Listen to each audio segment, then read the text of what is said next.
A very warm welcome to you as you join us on Joyasonyelive this beautiful evening. It's always wonderful to be here, and especially today being the 11th of October, where the world is coming together to celebrate the girl child, the International Day of the Girl Child. And today's theme, the theme for today's celebration rather, is Girls' Vision for the Future. And that's what we'll be focusing on today's edition of the program, Joyasonyelive. As President Female Journalist Network, all we do is around the girl child, the development of the girl child, intentional policies that would bring about the sustainable impact when it comes to the girl child.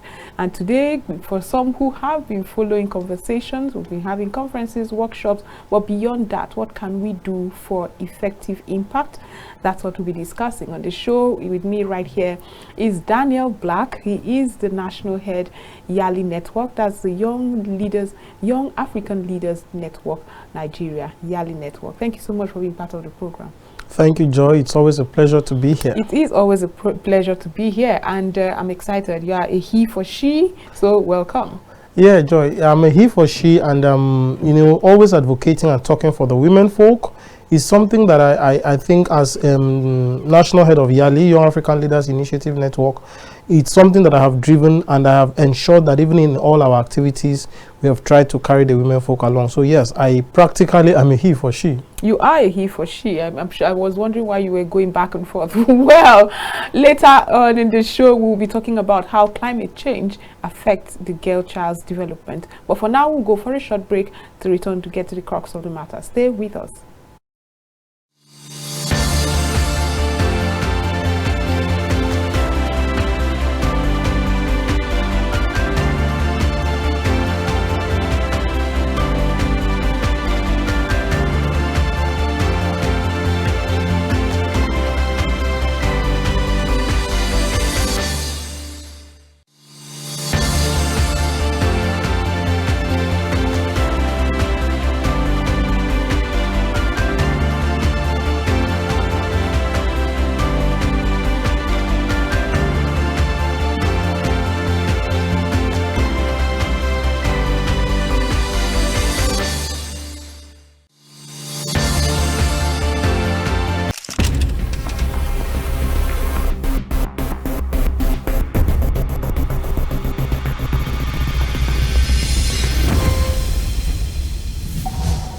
In the beginning, God created a beautiful world. 3, 2, 1. Action. And that's why, at Kaftan Television, we imagine a beautiful world.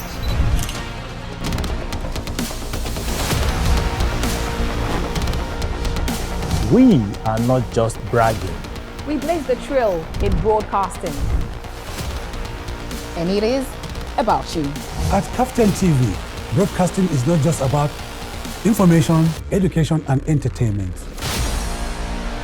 It's an aggregation of all you need to know in Nigeria And around the world to create signal. At Kaftan Television, we have all it takes to be on top in broadcasting. Our mission is simple: to project Africa in a truthful yet positive manner. Wait, we're coming to you in style. Here we are, starting from September. Look at what the facts are. And as you say on Kaftan TV, imagine a beautiful world.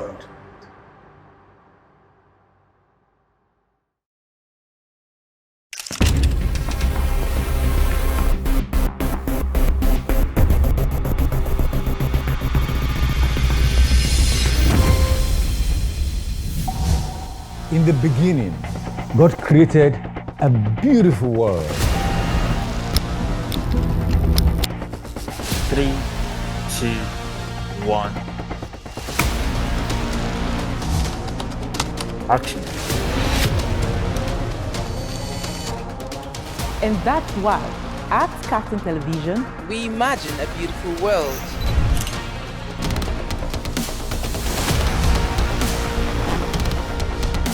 We are not just bragging. We blaze the trail in broadcasting. And it is about you. At Kaftan TV, broadcasting is not just about information, education, and entertainment. It's an aggregation of all you need to know in Nigeria and around the world to create signal. At Kaftan Television, we have all it takes to be on top in broadcasting. Our mission is simple: to project Africa in a truthful yet positive manner. Wait, we're coming to you in style. Here we are, starting from September. Look at what the facts are. And as you say on Kaftan TV, imagine a beautiful world.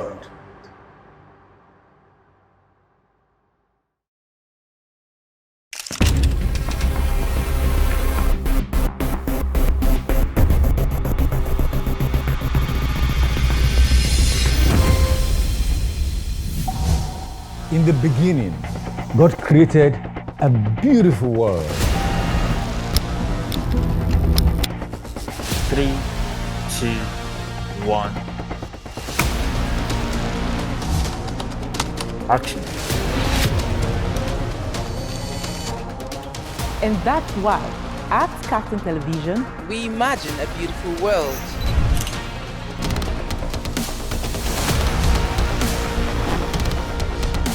We are not just bragging. We blaze the trail in broadcasting. And it is about you. At Kaftan TV, broadcasting is not just about information, education, and entertainment. It's an aggregation of all you need to know in Nigeria and around the world to create signal. At Kaftan Television, we have all it takes to be on top in broadcasting. Our mission is simple: to project Africa in a truthful yet positive manner. Wait, we're coming to you in style. Here we are, starting from September. Look at what the facts are. And as you say on Kaftan TV, imagine a beautiful world.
Welcome back from that break. Like I told you earlier, today is International Day for the girl child, and as you already know, today's generation of the girl child is disproportionately affected by global crisis of climate, conflict, poverty, and pushbacks on hard-won gains for human rights. And many girls are still denied their rights, restricting their choices and limiting their future. The theme for this year, like I said earlier, is Girls' Vision for the Future. And joining us again, I had introduced Daniel Black, who is the national head of YALI Network, that's the Young African Leaders Initiative Network, Nigeria. We also have joining us Ebaide Omiunu. I hope I got it right, Omiunu. Omiunu, right. She is the founder of the Ebaide Becky Initiative. Thank you so much for being part of the program. Thank you for having me. Yes. Well, we keep talking about the girl child in Nigeria. We have conferences, workshops, several initiatives from NGOs, stakeholders, and all sorts. But it seems like we are not winning the battle per se. The girl child seems to be facing several challenges yet. If you have to, in a word or sentence, tell us what you think the Nigerian girl's future or vision for the future is, what would it be? Capturing, of course, everything. Climate, conflict, everything. So it's quite interesting to know that we even have an International Day of the Girl Child. And it's important for people to understand why we have this day. And why it's important for the United Nations to have a day like this set aside for the girl child. You hear a lot of critics say, but the boys are important, but why do we have to have just a day for the girl child?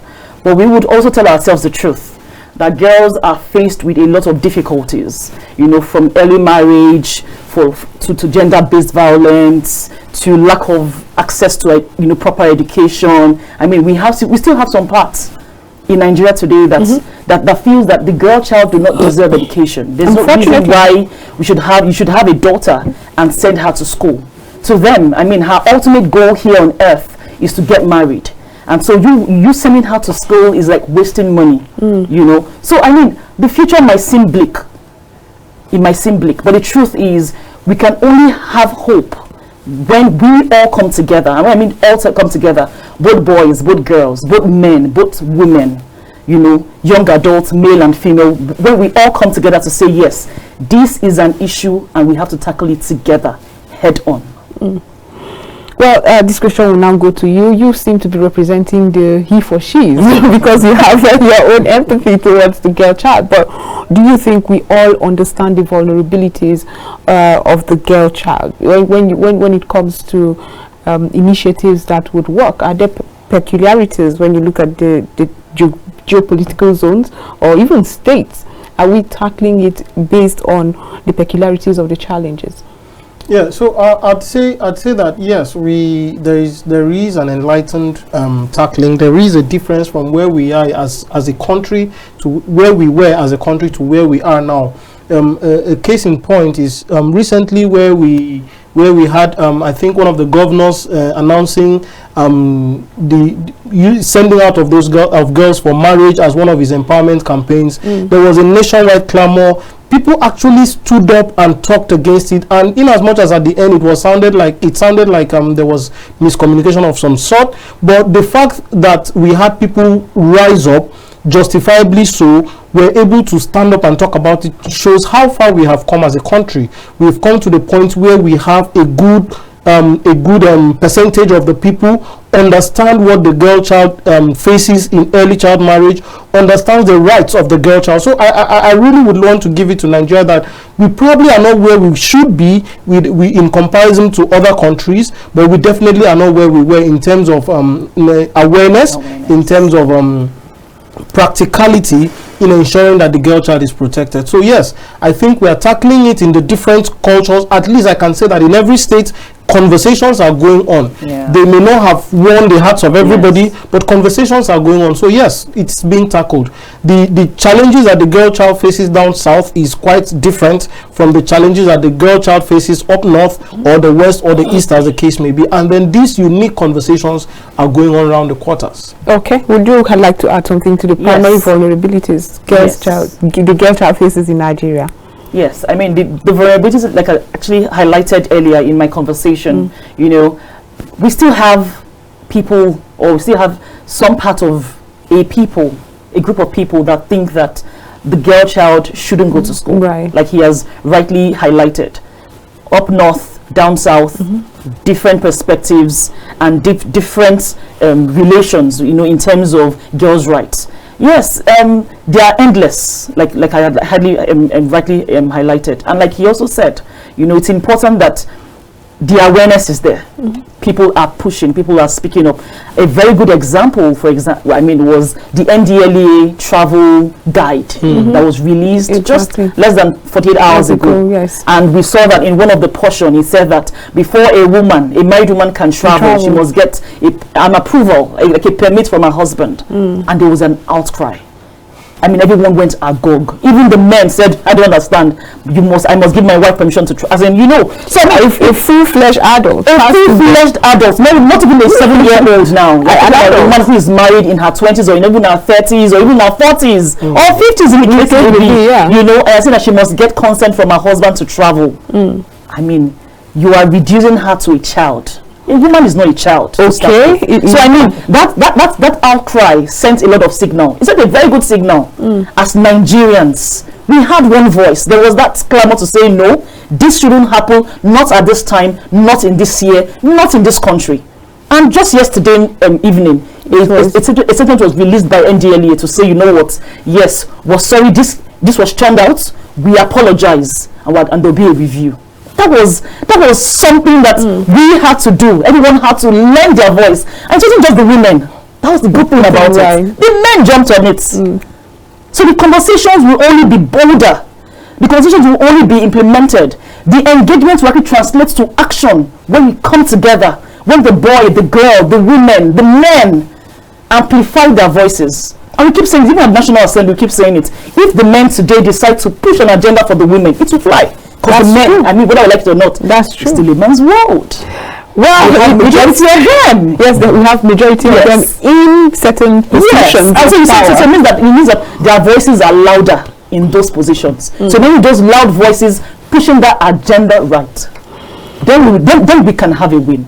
We have been facing certain issues in Nigeria because of the paucity of or the limited number of women in political spaces, and one of the things you just said right now fits in to the reason.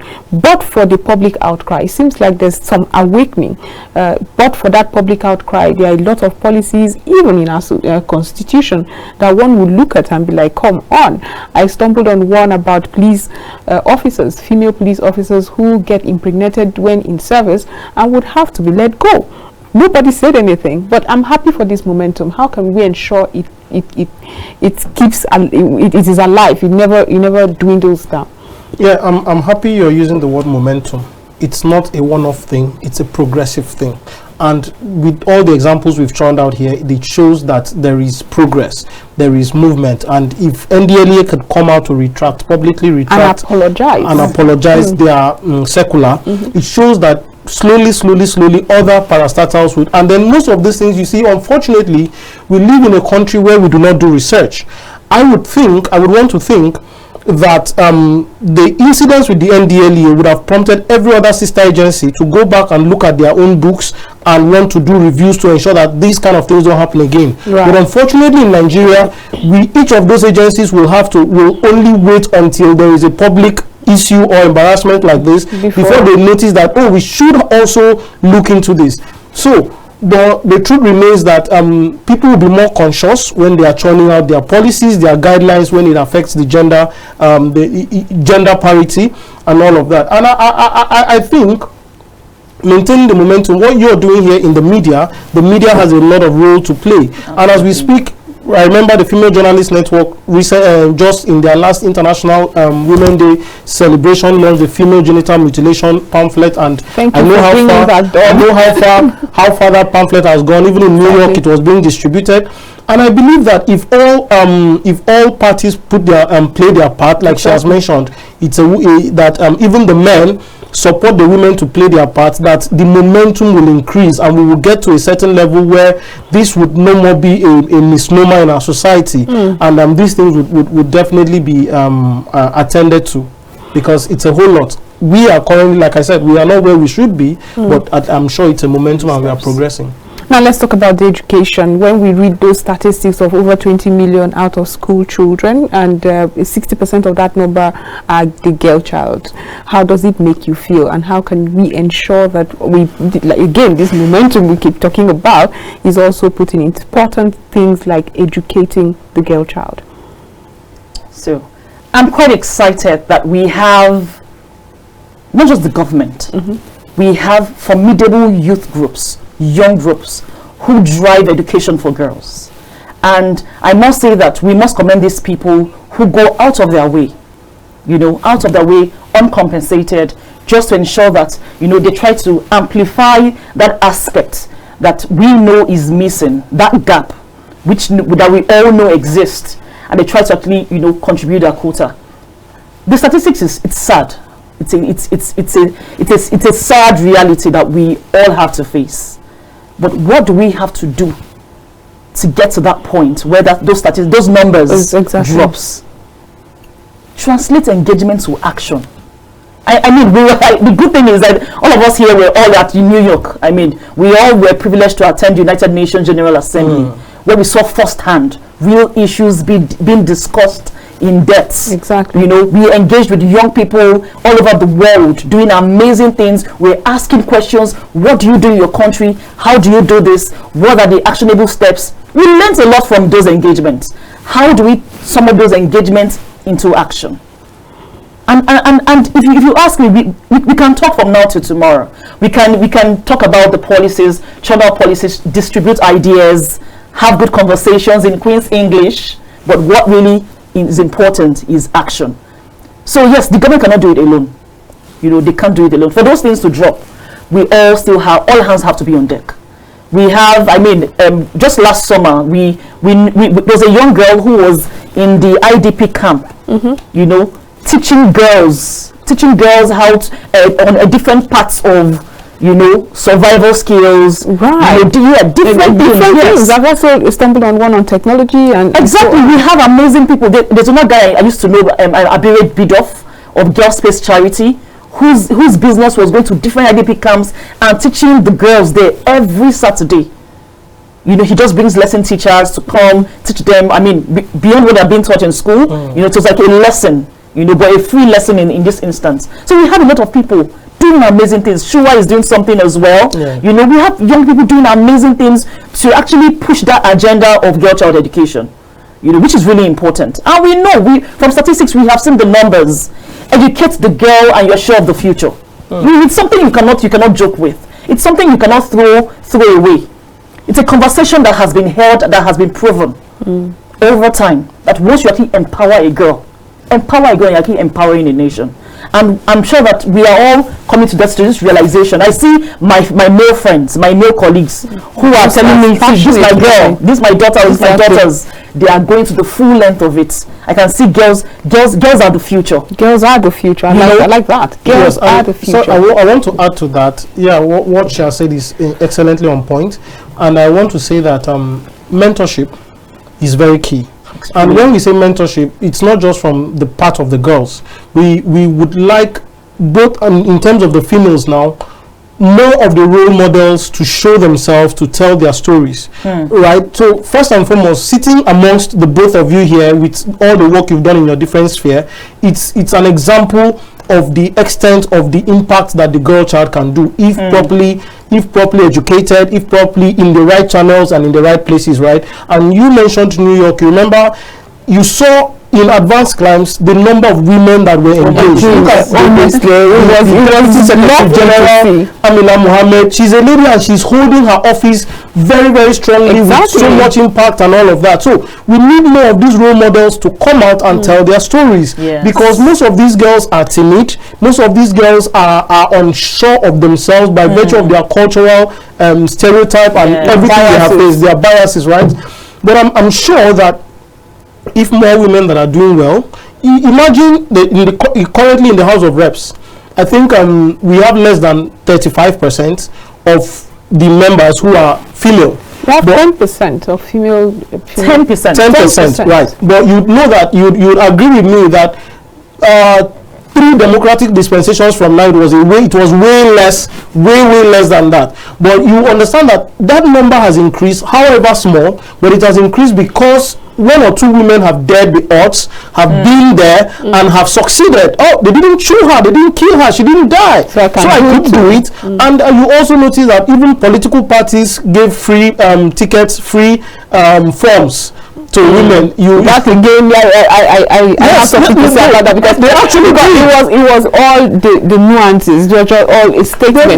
The Nigerian woman can afford her political ticket, her nomination. This was what the Nigerian woman needs is way more than the forms. Would you agree that it went beyond that conversation of, you know what, we're going to give you 50% of the nomination form, we're going to let you even run for free, but the support they really needed was beyond forms. But yes, see, prior to now, right, there has been a list of challenges that the women have always faced, and at least I'd say top of that challenge was the cost of nomination form, right, the cost of entry into politics. And then I think at some points that has been handled. I am telling you that we were wrong. It is no, you can't say we're wrong. We were wrong. I think that is a step in the right direction. We have established here that our drive, our aim to fully bring the girl child into full inclusivity, it's not a destination. It's a journey, right? So yes, so I would also want you to accept that breaking of that political barrier, of that entry into politics was also one step in the right direction. So I get where Joy is coming from. Yes. You know, I get where Joy is coming from. Yes. She doesn't want us to forget that that's not the end of the program. I want more. And we all know that, you know, how the political terrain is. Just more like, just so we didn't give you a chance, so come on, take. That is your perception. No. I could be wrong. I could be wrong. What I'm saying is, I understand where Joy's where her point is, where she's driving to. Yes. And she may be correct. She may be correct. So she is correct. So she is correct. So the thing is beyond the form, beyond giving me a free form. We should celebrate the baby steps. We should celebrate the baby steps. I guess we should. I get you. Hoping that in the next political dispensation, we would go beyond forms. Absolutely. Right? But in the last one that just passed, that was the step we were able to take. We were able to get the political parties to be able to say, oh, we need more women on board, and this is what we can do. And hopefully in the next I'm tempted to roll my eyes because I saw firsthand what it meant to say we give you forms but no support. Women were complaining that meetings were being held and you're not calling me to those meetings. Midnight, 2 a.m. No, in spite of the time. Women did not have opportunities to be invited for some of these meetings. Absolutely. It got even worse, and I had conversations with female politicians who said it was even better they did not give us those forms. It was like stifling us from one end and making announcements that you have given us forms. But in all the initiatives that we've been having, where would you say in the measurement of progress, where would you say we are? Because data is still a problem, and when you see, it seems like government is doing its thing, trying to help in their way. I don't want to use this opportunity or this platform at this moment to also criticize the policies that I'm not I mean, it's not rocket science and I'm not an expert, but I know that there are certain initiatives that are churned out that I'm like, which team did you sit down with? So government is doing its thing. It seems like NGOs just want to, in silos, make a mark for themselves, but that synergy necessary is not there, and so it affects data, it affects needs assessment, and it affects the entire impact and effective intervention that was the whole plan in the first place. So how can we move past this? So I agree with you that there needs to see that synergy has to happen. That synergy has to happen for progress reasons, for us to advance, for us to underscore where we are as a nation in certain areas, especially, you know, this issue of girl child education, is we having that synergy. So for example, I do not think the government even understands or even knows how many education NGOs we have, or how many deal with girl child education. And that's because we actually lack a proper M&E platform. So when we don't have an M&E platform, we can't measure, we can't evaluate, and of course data is lost in the process. And we all know that to even drive change itself, to even achieve the SDGs, which we all know, which we have now been able to understand, data is a major knack. Yes, without data we can't move forward. So yes, that synergy has to happen. That synergy has to happen.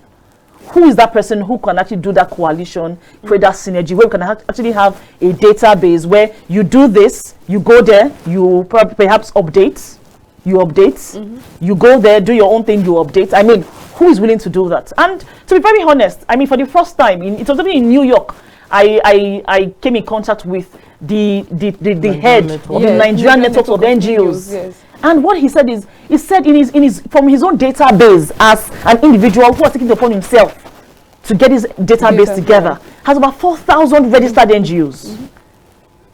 And of that 4,000, you have a good number that are very active. So my point is, why don't we even leverage on that? Exactly. If the government decide to call that Mr. Tayo now to say, you have this, you are driving this coalition, how do we get this on board? How do we even get what these people are doing vis-a-vis what we're doing, create that database, and even know where we are? It's possible that even when it comes to the SDGs, we have even done much more. Exactly. It's possible.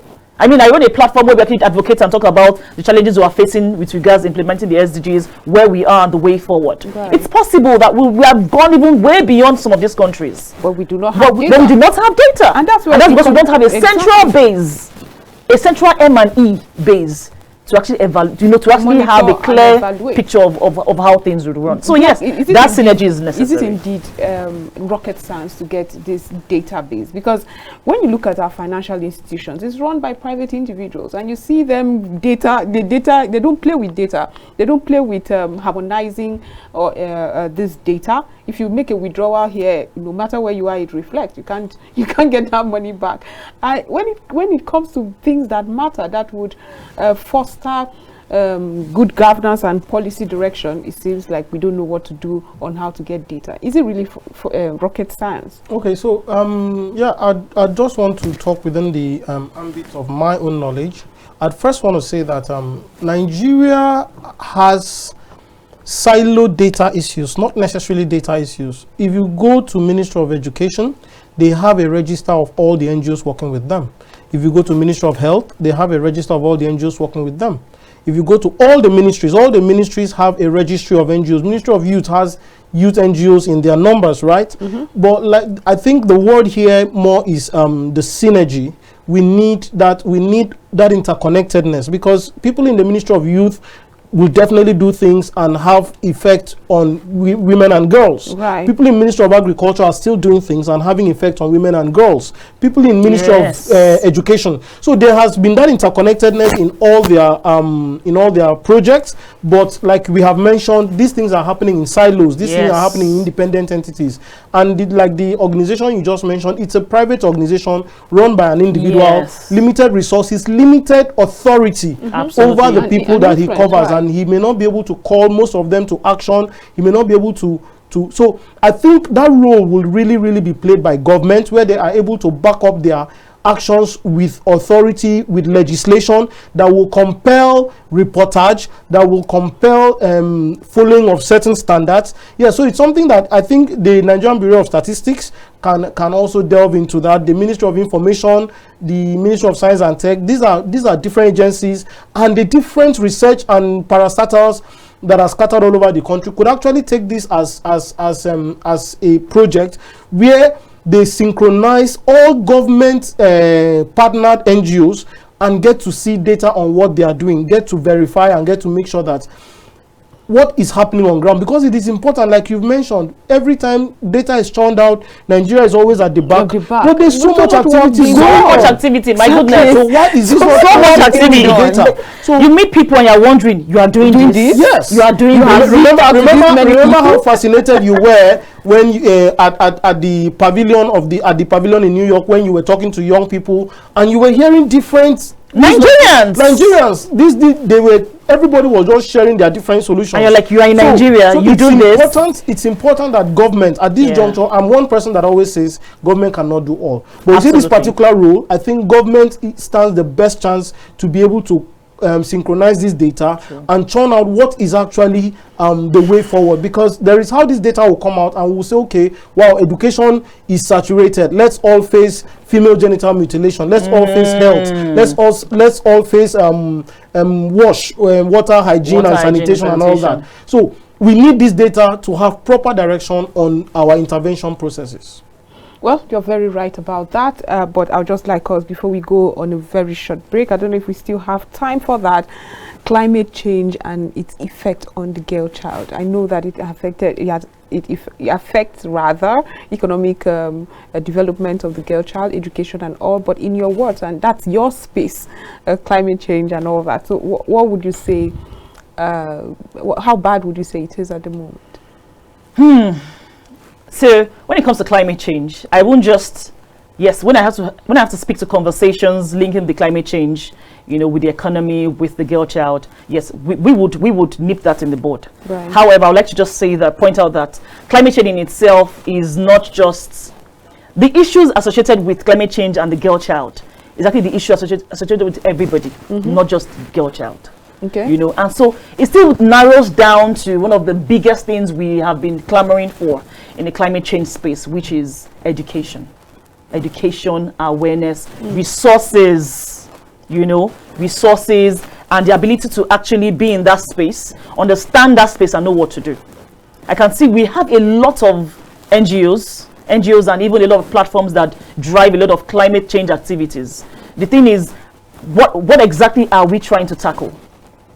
Of recent, we're just speaking, myself and then Black, we're speaking yesterday actually, and we're telling ourselves how, you know, we go out for these international conferences and we come back with new buzzwords. Yes, exactly. You know, I was telling him how 2 years ago at COP28, I came back with the whole buzzword about greenwashing, green carpeting, and all that. But what again? I went back again to COP last year in Dubai, and I came back again with the buzzword about carbon credit, trade carbon. I'm like, what exactly are we? And the thing is, in Nigeria here, we're still struggling. Exactly. With even the basics itself.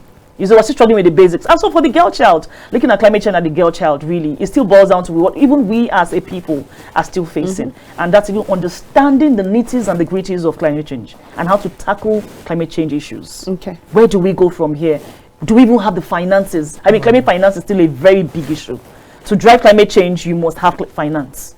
And this is one of our biggest challenges here in Nigeria. And like we even said at the side events at Onga, while Africa is the biggest sufferer, you know, was it the lowest emitters? Exactly. Yeah. So and education, unfortunately finance, as well. I've also heard conversations, I don't know if you have heard that, where we're the lowest emitters, and so why are we the ones having to fund this? And I think those are the conversations too. Have affected the funds that could have done a lot in curbing climate challenges. Yeah, so these conversations are actually channeled in the international space, where commitments are being made, where pledges are requested from world leaders, and the African contingent has always said, guys, whenever these targets are to be met, there's a higher percentage of these funds, of these commitments, should come from the Western world, because data-wise, physically, we've seen that they are the highest emitters. So back home, locally and with the limited resources, there has been efforts to see how the different interventions have been happening. But at the international space, there is that clamor that the Western world should actually do more, because in financing and providing intervention support. And of course, if there was that balance, if the financing, if the intervention came as a result of the quantity of emission or of your percentage contribution to climate change, I believe that Africa would be the highest beneficiary of those funding, and we would definitely be able to do more, both as private NGOs, as government parastatals, and all of that. And like we've all agreed here, there's so much more to be done. Talking about climate change, the lack of accessibility to clean water is a challenge in most rural areas. It's a challenge in most rural areas. You see young girls having what do they call menstrual poverty. That's one of the buzzword that I just learned recently. Menstrual poverty. No, it's been around for a while. Yeah, it's been around. I've been hearing that. Yeah, so menstrual poverty. Menstrual poverty. So access to proper menstrual hygiene is also a challenge, and you get to find out that availability of these things has a way of being linked to climate changes going on because of the raw materials used to produce them. And even when you talk about floods in this environment, food production, the economic power of women, you know, if you go to rural communities, women are mostly the economic drivers. They go to the market, they go to the farm, they drive the home, right? And then by the time that community is now flooded, you find out that 90% of the women are incapacitated. A whole lot of these things, they are displaced. So a whole lot of these things, if you go to the IDP camps, you see more of the women and the children there and all of this. So climate change, like she has mentioned, the issues that we would raise as being peculiar to the women are issues that affect everyone. Right now, everybody's issues that needs to be attended to quickly. Yes. So, girls' vision for the future as a last statement, because we really are running out of time. As a last statement, what do you think the Nigerian girl just needs as a low-hanging fruit for them to start thriving right now, right here? As a low-hanging fruit? Yeah. First of all, like I tell even young girls that come around to me, oh, I want you to mentor me, I want to be under your supervision. And the first thing I ask first is, what is that thing, that one thing that takes you as an individual? As a girl in this space, in this society, in Nigeria, who wants to aspire, what's that thing that triggers you first? What is that thing you want to be? It shouldn't be what I am doing. It shouldn't be what Joy is doing because Joy looks fine on TV, or because Ebaide speaks loudly. You know, Ebaide is able to speak loudly, and Ebaide's diction is really good. But go ahead. You're able to amplify issues and speak loudly about issues that actually affect young people and issues on ground. And my point to them is, the fact that I speak, or the fact that I actually advocate, because I'm a lawyer, doesn't mean you have to be a lawyer. Doesn't mean you have to advocate. What is that thing that takes you? Yeah. And once you're able to identify that thing, the next big thing is getting yourself. I use the word all the time. Getting yourself very what's that word? I use it all the time. Eminently qualified. That's a good one. Yes. Get yourself eminently qualified for that role. Yes. If you want to aspire to get there, be ready to be qualified for it. Right. Yes. And put yourself out there to be accessible to those things, to be open to those things that make you qualified for it. So whilst we clamor for it, we should be qualified for it. Right. So our amplification from this end should be, when we are qualified for it, and the man is qualified for it, we both should be given that opportunity. Yeah. So as a girl child, really. But that entitlement should not be there. Do not feel like because I'm a woman, we are already very much marginalized. If there's an opportunity for the man, I should be considered first because I'm a woman. Because sometimes that is the conversation. Yes, sometimes that is the conversation. And when I'm in such space with those kind of conversation, I beg to differ. I differ all the time. I beg to differ. I'm happy to know that. No, I beg to differ. No, I'm here. People that know me. See, come on. You want to do that job? Be qualified for that job. For it, yes. Right. Be qualified for that job. Okay, Black, the future vision of the Nigerian girl child. Yeah, I'm going to put both of you on the spot because I know how much both of you are doing, and I believe that if you replicated that in like maybe 3, 4, 5 girls yourselves, that would go a long way. So my question to Ebaide here, I'm not the one asking the question. Wow. But my question to Ebaide here, which I pray doesn't allow you sleep at night, how many girls are you intentionally, as yourself, maybe once or twice a week, intentionally reaching out and saying, I am grooming this one? Joy, how many are you doing that you say, I am grooming this one? Yeah. That's a rhetorical question. I don't want you to answer. Well, I don't have to answer here because even you also know the answer. So, hey. Well, Black, I am happy that question is coming up, and it takes us back to the need for mentorship. Yes. Mentorship is really important. And I must thank you for bringing that right. Yeah. Mentorship and sponsorship. And sometimes all you have to do is give a girl a kind word. Yes. And it goes a very long way. A very long way. Yes. Well, thank you, gentleman and lady, for being part of this program. Thank you for having me. It's been wonderful, Ebaide. I must tell the world it's not been easy dragging you here, but today you did it. Today you did it. Yeah, so thank you for having me. We've been discussing with Daniel Black, National Head, Young African Leaders Initiative Network Nigeria. We also had Ebaide Omiunu. I hope I got it this time. You tried. Well, I hope you can make do. She's the founder of the Ebaide Becky Initiative. Thank you again for being part of the program. Thank you. But this is where we draw the curtains on today's edition of Joyasonye Live. Have a wonderful weekend, and remember, give that girl the opportunity to thrive. Yes.